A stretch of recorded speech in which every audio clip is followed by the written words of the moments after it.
Podcast Corner balik lagi dan ini entah udah keberapa kali ya Sobat IMC ya saya ngobrol-ngobrol sama dokter yang satu ini. Nggak Ketemu bosan ya lagi Dok ya? kita, enggak lah. Enggak lah, apalagi sekarang nih tema kita lebih menarik daripada yang Oh, sebelumnya ya Dok ya. Oke, bersama Dokter ya, Harmantia Mahadipta, ya, halo. spesialis ortopedi konsultan spine ya. Oke, pasti Sobat IMC juga udah, oh ini nih dokter yang ini nih, aku inget nih gitu. Oke, spine itu tulang belakang. Kita akan membahas sedikit aja tentang Boleh. spine-nya, tapi kita akan membahas lebih banyak, lebih dalam lagi tentang Eagle Eye. Nah, ini adalah inovasi teknologi augmented reality dalam penanganan keluhan tulang belakang. Oke, sedikit aja tentang tulang belakangnya dulu ya dok ya.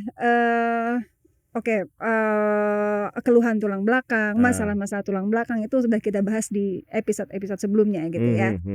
Kalau penanganan tulang belakang itu step-stepnya emang seperti apa sih dok? Oh, keluhannya maksudnya? Penanganannya ya. Kalau misalnya kita bicara tentang penanganan keluhan-keluhan tulang belakang, keluhan tulang belakang itu banyak. Tapi paling sering pasti nyeri lah. Iya. Ya, selain nyeri kan bisa bengkok seperti itu. Iya. Tapi yang kita ambil lah contohnya paling sering nyeri tulang belakang mulai dari leher sampai ke sakrum atau pantat. Nah, pada prinsipnya sih sebisa mungkin kita tangani konservatif namanya. Artinya tanpa operasi jelas ya. Karena chance untuk ditangani secara konservatif itu gede. 80-85% bisa ditangani. Baik itu nyeri pinggang, nyeri leher, saraf kejepit, di leher, di pinggang. Itu bisa ditangani secara konservatif, chance-nya besar. 80-85% lah. Nah, ada kalanya memang kita perlu operasi. Tapi in between antara konservatif sama operasi itu ada namanya pain management, intervention ya kayak suntik, radiofrekuensi, laser dan lain sebagainya. Jadi step-stepnya seperti itu dulu. Pasti kita utamakan konservatif kecuali ada tanda-tanda emergency di bidang saraf kejepit. Ya misalnya kelumpuhan, nggak bisa buang air kecil, nggak buang air besar, itu udah emergency dan harus segera ditangani operasi. Tapi kalau nggak ada ya masih bisa konservatif, nggak ada perubahan bisa kita naik tingkat ke manajemen nyeri, intervensi. Habis itu baru kita terakhir itu stepnya adalah operasi. Itu step-step secara garis besar sih. Jadi jangan keburu takut ketemu sama dokter Harman. Iya. Bawaannya ntar aduh nggak males ke dokter ntar dioperasi gitu ya dok ya. Belum tentu kok Sobat IMC, masih banyak jalan ke Roma gitu istilahnya dok ya. Banyak solusi lah pokoknya. Bisa lewat gang ini, gang ini, iya, gang di Roma ini. kayak nggak ada gang. Ada. Oke, nah kalau kita langsung spesifik ke apa itu Eagle Eye, augmented reality gitu ya dok ya, untuk ini kan salah satu bentuk penanganan masalah-masalah tulang belakang.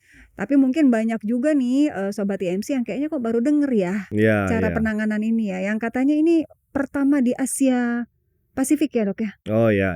Bener ya dok? Jadi Eagle Eye itu sebenarnya kita ambil kasih nama augmented reality itu Eagle Eye. Kenapa? Karena memang kayak mata elang. Mata elang tuh kan sebenarnya kalau misalnya dari jauh dia bisa ngeliat jauh tajam banget. Menembus relung hati yang paling dalam. Iya, nggak sampai segitu juga sih.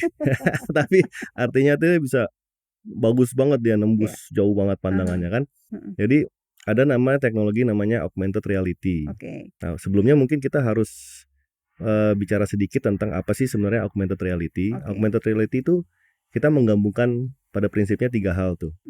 Yang satu pasti reality, kenyataannya, dunia nyata namanya, yaitu pasien itu sendiri ya. Yang kedua imagingnya. Imaging itu artinya CT scan-nya, MRI-nya atau ultrasound-nya. Nah, itu hal yang kedua. Yang ketiga real time-nya. Jadi semua hal itu digabung jadi satu ya dan ditampilkan pada saat operasi. Nah, bagaimana caranya kita bisa melihat tulang pasien ya kan? Kalau mata kita sendiri kan nggak mungkin bisa tembus pandang. Nah, kalau misalnya kita pakai kacamata khusus yang dibilang HoloLens ya, itu salah satu dari augmented reality system itu dia ada HoloLens, kacamata khusus. Nah, setelah diprogram datanya dimasukkan ke kacamata khusus itu HoloLens, pada saat operasi saya pakai kacamatanya. Jadi pada saat saya pakai kacamatanya, saya bisa lihat tulangnya tanpa harus buka-buka kulit, otot. Oke. Makanya Canggih dibilangnya ya. mata tembus pandang. Ya hati-hati gitu. Langsung gitu. Jadi tanpa buka-buka besar itu kita bisa lihat langsung ke tulang pasien. Kadang-kadang kan kita perlu operasi-operasi tulang belakang tuh bervariasi. Ya kadang-kadang ada yang diperlukan pemasangan namanya implan atau pen ya orang bilang ya. Ya mungkin kalau dulu kita pasang pen itu kan bukan dulu sih, sampai sekarang juga masih ada. Perlu buka lebar, ototnya dibuka baru kelihatan tulangnya. Kalau ini enggak. Oh tulangnya di situ. Tancap aja langsung. Sedikit gitu ya. Meminimalisir berarti ya, Dok ya. Ya, meminimalisir, betul. Itu tujuannya untuk meminimalisir kerusakan jaringan lunak.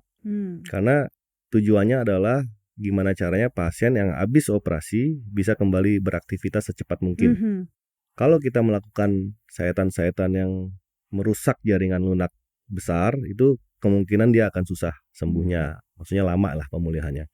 Tapi kalau kita sayatannya kecil-kecil ya, langsung to the point, itu harusnya tuh pasien akan lebih cepat recovery sehingga akan cepat kembali ke aktivitas seperti semula. Ya, tujuannya itu minimal invasif sih sebenarnya. HoloLens bentuknya kayak gimana sih, Dok? Nah, HoloLens itu cakep gak sih, sebenarnya Dok, pakai HoloLens? kalau Cuma dokter khusus ya yang boleh pakai HoloLens itu ya. Kita awam nggak boleh. Nah, itu justru salahnya ya. Maksudnya saya tes tuh kemarin tuh teknologi ini. Saya tes ke perawat saya. Saya suruh pakai. Bisa nggak dia? Bisa dia. Dia tahu cara masangnya, cara nunjukin di sini. Justru bisa. Gitu. Jadi nggak perlu dokter-dokter yang sangat berpengalaman sebenarnya. Memang kadang-kadang kalau kita masang pen kan dengan pengalaman kita juga tahu lah gimana. Terus dengan bantuan radiasi, sinar X itu kita bisa juga arahin. Nah kalau HoloLens ini nggak perlu radiasi ke dokternya, nggak perlu yang terlalu berpengalaman juga nggak, tinggal yang penting dia bisa ngarahin sesuai ada petunjuknya, navigasi. Ya kan, jadi kayak misalnya saya ambil contoh gini, misalnya navigation system itu tujuannya untuk membantu kita, teknologi itu kan untuk membantu kita. Misalnya dulu mungkin masih pernah ngalamin gak ya, misalnya jalan-jalan buka peta manual tuh. Ini mana sini utara, barat, timur gitu kan. Agak susah kan. Nah sekarang kan pakai Google Map, Waze, udah tinggal turn right 100 meter. Ya tinggal ikutin aja jadinya. Di situlah letaknya teknologi navigasi ya. Nih yang augmented reality ini adalah salah satu bentuk navigation system. Memang banyak sekali navigation system di dunia kedokteran. Ya dari misalnya navigasi sistem yang biasa, robotik, sampai augmented reality seperti ini. Berarti ini tuh udah yang level tertinggi di antara navigasi lainnya? Kalau dibilang level tertinggi sih mungkin nggak bisa juga ya, karena kita nggak bisa membandingkan apple to apple gitu, karena sesuai beda kebutuhan. lah, sesuai kebutuhan. Pasti ada plus minusnya. Nah yang teknologi yang ini enaknya bagi saya tuh misalnya teknologi augmented reality ini, dia adalah teknologi yang senantiasa berkembang. Ibaratnya kalau saya bilang ya, ini mungkin baru Pentium 1 nih yang saya pakai nih mungkin nih. Tapi kan ada Pentium 2, 3, 4 dan itu perkembangan teknologi itu sangat cepat. Bukan bulan ke bulan, minggu ke minggu aja saya baru pakai berapa 2 minggu ini udah banyak sekali perubahan dari teknologi mereka. Saya kasih input, cepat mereka. Oh ya udah kita rubah switch. Jadi semakin mempermudah saya untuk operasi. Nah, itu baru 2 minggu nih ya. Belum nanti saya kasih feedback lagi mungkin akan sangat lebih cepat. Mungkin nggak perlu, kalau sekarang kan voice comment tuh. Ibaratnya kita pakai kacamata terus kita kasih bersuara, dia kerja, dia menampilkan gambar, misalnya potongan ini dia menampilkan gambar ini.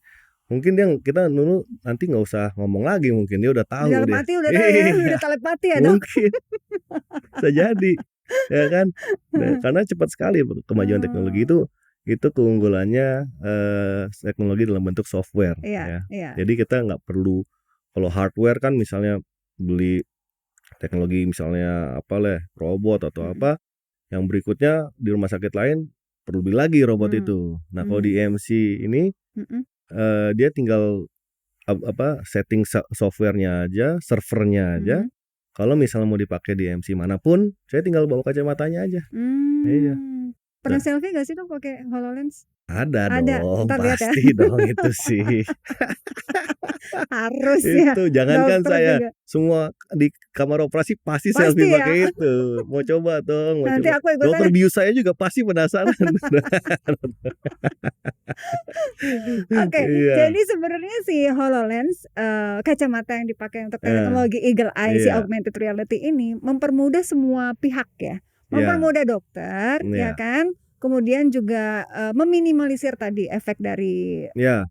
Yang paling penting heeh. sih sebenarnya meminimalisir radiasi, kalau Mhm. bagi sayanya ya. Oke. Bagi sayanya kan Mhm. jadi keuntungan, kalau saya lihat tuh keuntungan Iya. augmented reality itu bisa dilihat dari 2 sisi, dari Heeh. sisi pasien maupun dari sisi surgeon-nya. Mhm Ya kalau mhm dari sisi mhm. pasien tentunya patient safety itu yang nomor Mhm. 1. Mhm. Artinya kan kadang-kadang walaupun kita pengalaman pasang implan juga pasti bisa miring sana, Iya. miring sini, kalau miringnya pas ke saraf kan bahaya. Mhm mhm. Nah itu dari segi pasien meminimalisir, error Mhm ya. mhm. Kalau dari sisi surgeon meminimalisir radiasi exposure. Ya misalnya saya kemarin baru membandingkan tuh misalnya memasang implan 1 level itu saya ibaratnya 100 kali tembakan X-ray lah Mhm. ya untuk memasang. Nah kemarin saya coba 20 kali tembakan dengan Pfizer udah cukup. Jadi 80% reduce dari, exposure radiologi. Jadi bagi Mmm. saya sangat beneficial sih Makanya sebenarnya sih. sekarang muka lebih fresh karena Nah, efek radiasi berkurang. mungkin. Tadi kan ditanyakan, "Kok segeran?" Ya saya Ya, rasa sih mungkin kayaknya juga tuh, gara-gara itu karena ya, saya Dok, ya? kurang kena radiasi jadi lebih Heeh. seger kan. Oke, Dok, tadi kan dokter bilang tuh navigasi kedokteran itu kan banyak gitu ya, salah Iya iya. satunya si, Eagle Eye ini. Mhm mhm. Kondisi yang seperti apa yang Mmm, dokter biasanya mmm. Nah, menggunakan teknologi ini? ya betul betul. Jadi kalau misalnya dari merekanya ini kan kita punya teknologi dari Amerika sebenarnya kan. Mhm mhm. FDA approve itu dia baru untuk level pasang implan, pasang pen Oke. di thoracolumbar namanya. Mhm Jadi di mhm. punggung maupun di pinggang. Mhm. Nah, tapi kalau saya lihat itu bisa dilakukan untuk semua jenis pemasangan implan ke Mhm. depannya ya. Ya. Baik dari leher, dari depan, dari samping. Satu itu, semua yang masang implan kita bisa pakai augmented reality Mhm. navigation system. Mhm. Nah, yang kedua, yang kalau saya lihat itu dia bisa untuk menentukan batas tumor. Mmm. Jadi nggak hanya bisa dipakai untuk spine surgeon, bisa Oke. dipakai ke misalnya bedah otak misalnya. Dia tahu nih batas-batas tumor yang sehat, mana yang enggak, mana. Jadi dari kacamata HoloLens-nya itu dia bisa lihat, oh ini tumor, oh ini jaringan sehat. Jadi yang Mmm. saya ambil segini aja, seperti itu Mmm. misalnya. Oke. Sangat bisa tuh. Jadi pengembangannya menurut saya sangat luas tuh. Nggak Mhm. hanya spine, dari bedah onkologi bisa, ortopedi general juga bisa, untuk minimal invasif pasang pen seperti Mhm. itu. Sangat bisa ke depannya sangat jauh. Iya iya. Mhm. Sesuatu yang baru itu kan pasti akan banyak menimbulkan pertanyaan juga ya, Dok, Mhm ya. mhm. Ini buat pasien-pasien sobat IMC yang, wah ini kayaknya, sesuatu yang baru nih Eagle Eye ini gitu Mhm. kan. Pasti akan mempertanyakan juga, keamanannya, Ya safety-nya. ya Ya ini ya. bagaimana, Dok? Terutama, alat-alat yang ada di rumah sakit IMC Ya ya. ya. Mhm. Ya tentunya pertama juga saya nggak percaya tuh, Mmm. kan kita nggak bisa nelan teknologi itu mentah-mentah lah. Iya. Jadi makanya awal-awal tuh saya misalnya masang implannya pakai, HoloLens-nya itu, habis itu saya selalu cross check lah sama Mhm. si AM namanya. Iya. Oh sesuai, ya lanjut. Oh ini mencong nih, kenapa mencong nih? Oh ternyata preparasi kita salah. Mmm. Tapi hari demi hari kita berlatih lah, kita pengalaman, oh ini ternyata kalau misalnya kita letakkan ini di sini, navigation-nya di sini, error-nya segini, lama-lama kita belajar lah. Mmm. Ya akhirnya kita bisa mendapatkan sesuatu yang singkat. Jadi kalau dulu mungkin perlu setup, awal-awal tuh lama juga tuh setup, Mmm. bisa sejam 2 jam. Kalau saya mungkin 15 menit udah setup, udah bisa langsung dikerjakan. Mhm. Lagi pula untungnya tuh kacamata itu nggak hanya 1 kita punya 4 di sini sekarang nih. Lagi mau beli lagi nih. Saya minta beli lagi sih Mhm. sebenarnya sih ya. Jadi 4 itu nggak hanya Boleh just tip nggak 1, Dok? jadi ada 4 ya, Heeh. HoloLens-nya itu ada 4 ya. Jadi asisten saya bisa pakai juga. Oke. Dia bisa ngasih tahu saya nih kalau Mmm. ternyata, "Oh menurut pandangan saya miring nih Mhm. Dok." Ini ya, "Oh gitu." Ya kita cek, sama-sama ngecek lah. Jadi kalau Mmm. nggak ada 1 atau 2 orang yang sama-sama ngecek kan harusnya sih kan hasilnya akan lebih bagus lah, Mhm. seperti itu sih. Iya, saya setuju sama pernyataan Dokter Harman tadi, kita jangan terlalu, apa ya, Mhm, mempercayakan mhm, semuanya ke teknologi, karena mhm. tetap harus ada human Yes touch-nya, yes yes. ada, seni dari Nah, dokternya gitu ya, Dok, itu ya. dia maksud saya tuh. Oke, dan ini nih, pertama di Asia Pasifik, Spine Center Rumah Sakit IMC Tangerang menghadirkan teknologi augmented reality dalam operasi tulang belakang ya. Seperti yang tadi sudah disebutkan sama Dr. Harman. Tapi kalau misalnya Sobat IMC butuh informasi lebih lengkap, bukan cuma bisa datang ke Dr. Harman, bisa juga telepon Bapak Eka ya di 0818 0818 0812. Nomornya cantik ya. Gampang diingatnya loh, 0818 0818 0812. Langsung apal aku ya, Dok ya. Sengaja emang dia biasanya kayak Sengaja, gitu. iya. Terus kalau mau tahu jadwalnya Dr. Harman ini kapan, jam berapa prakteknya di Rumah Sakit IMC Tangerang, jangan lupa klik www.imc.id. Terus follow juga Instagram kita @rs.imc dan tonton terus IMC Podcast Corner di channel YouTube kita Rumah Sakit IMC RSIMC. Udah 15 menit, Dok. Oh ya? Nggak terasa kayak baru duduk nih. Harusnya mungkin bisa dikasih contoh, lain kali kita kasih contoh lah. Iya, Kita iya, display HoloLens tuh apa HoloLens tuh sih? kayak gimana? Apa sih bentuknya sih HoloLens kan? Bukan mungkin. cuman Mr. Spine doang nih yang Oh iya nih, dipajang ini ya udah kan? bosan juga sih Mr. Spine sih dari Mr. dulu nggak Spine bergerak-gerak dari mulu. Kan aku juga pengen coba, Dok, gitu loh pakai HoloLens. Bisa aja sih kalau mau diambil di kamar operasi kita ada kalau mau diambil tuh Oh, bisa berarti kita. harus bikin episode lagi ya kayaknya. Oke, kalau gitu Dr. Harman terima kasih banyak ya untuk bincang-bincang kita. Something new lagi nih Sobat IMC, kita dapat sesuatu yang baru terus hanya di IMC Podcast Corner bareng Seleni Diandra, dan tentunya kita akan terus mendapatkan informasi yang terbaru dari Rumah Sakit IMC masih di IMC Podcast Corner episode berikutnya. Seleni Diandra dan Dr. Harman, sampai jumpa.